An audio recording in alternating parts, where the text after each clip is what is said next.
Well, certainly one of the hottest topics sociopolitically in our nation and in many of the Western nations and some throughout the world is the question of abortion, the termination of a pregnancy, and the insistence of whether there is the right of a woman to choose what she can and can't do with her own body, and the rights of the unborn child, the basic right to life.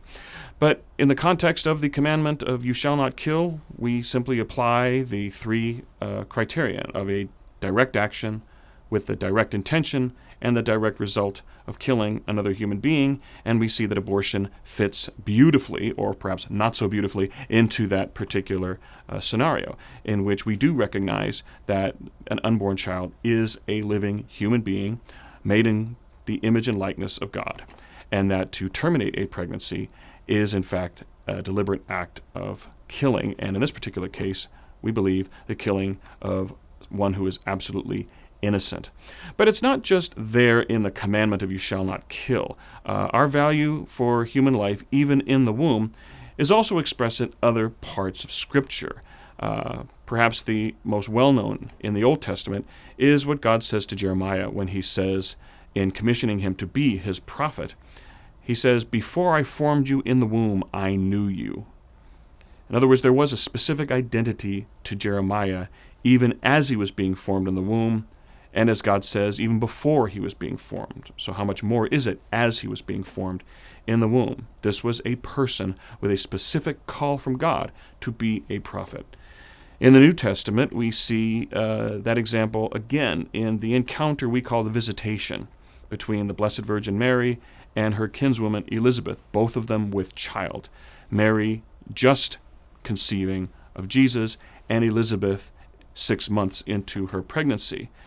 As they encounter each other, Elizabeth declares, "The infant in my womb stirred for joy." And we know it's for being in the presence of the Blessed Virgin Mary and being in the presence of her now conceived son, Jesus. And so we see in just various expressions in the Scriptures the fact that children, even in the womb, are unique or alive and are in fact persons made in God's image and likeness. And so the Church's declaration of the absolute evil of abortion is not meant as an oppression, but hopefully we want to see society's attitudes and appreciation be lifted upward to the value of the sanctity of all human life, from conception to natural death.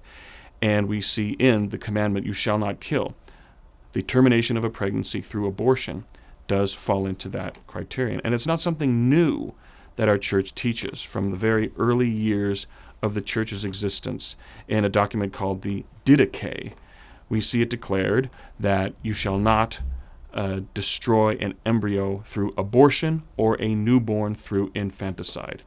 And why would it say that? Well, it lived in a Greco-Roman society. Hopefully we're all familiar with the history of Sparta, in which every newborn child was examined, and if it had any defect whatsoever, it was left on a mountainside to die.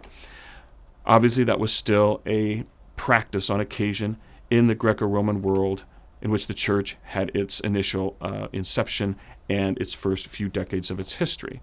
This was something that happened even back then, and from the very beginning, the apostolic teaching of the Church, of Christianity, has always been to preserve and protect the sanctity of human life, not to destroy an embryo through abortion or a newborn through infanticide. But all that comes under the encompassing value that we hear in the fifth commandment of you shall not kill. Even a child conceived in the womb is to be cherished and valued as a unique person with a soul made in the image and likeness of God.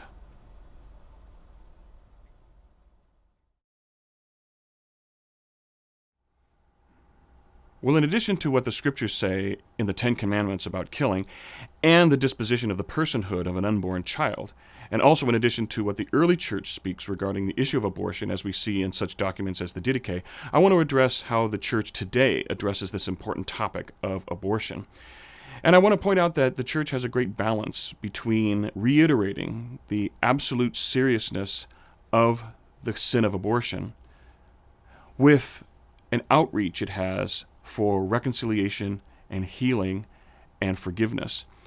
Because one thing the church does acknowledge that is not spoken of very much, if at all, by popular pro-abortion movements is the long-term effects that abortion has on the women who have gotten them.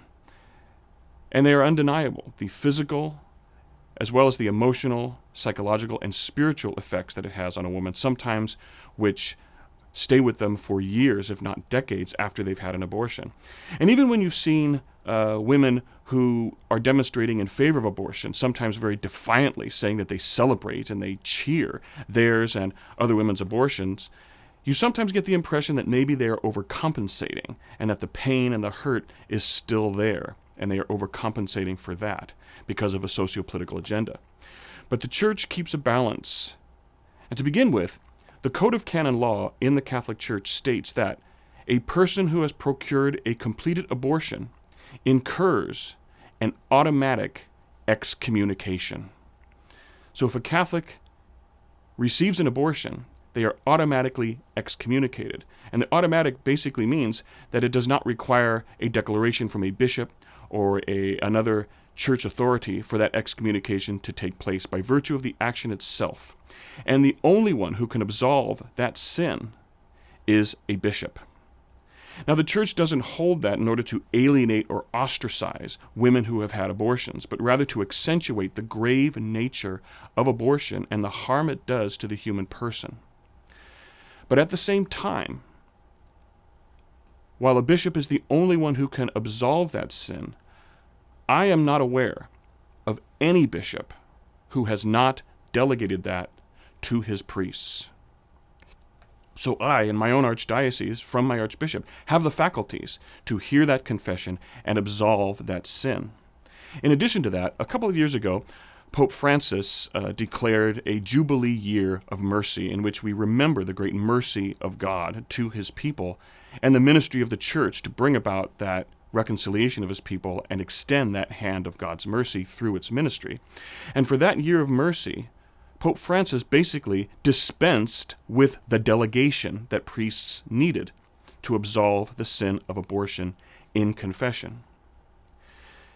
Now, the year of mercy has, of course, long since ended, but we priests still enjoy the delegation that the bishops have granted us because the church goes out of its way to extend a hand of healing, reconciliation, and forgiveness because it recognizes the long-term effects it has on women who are haunted by the guilt of having aborted their unborn child. And I've had many moving experiences of women who have come to confess that to me, and I always like to remind them in this sacrament that God's forgiveness is absolute. And remembering God's absolute forgiveness may help in the woman forgiving herself. And I always like to remind her that remembering that this is a human being that was killed, one of absolute innocence, there is no reason for us to not think that the child is in heaven. And I remind the woman that not only does God forgive her, but her child has no animosity toward her either. And that she has now a child in heaven praying for her. And perhaps looking forward to the day when they will meet in God's good time, and encouraging the mother to live a life worthy of that so that she can be called in God's good time to his heavenly kingdom where she will meet that child. Because the object of the church, while accentuating the gravity of abortion, nonetheless seeks to reach out that hand of forgiveness, of reconciliation, and especially of healing, because it does recognize the long-term effects that abortion has on a woman. And in its ministry as church, bring that healing that only God can provide. And so if you are someone who has had an abortion and are Catholic, please go see your priest and bring it forth in the sacrament of confession to receive God's forgiveness and begin that process of healing.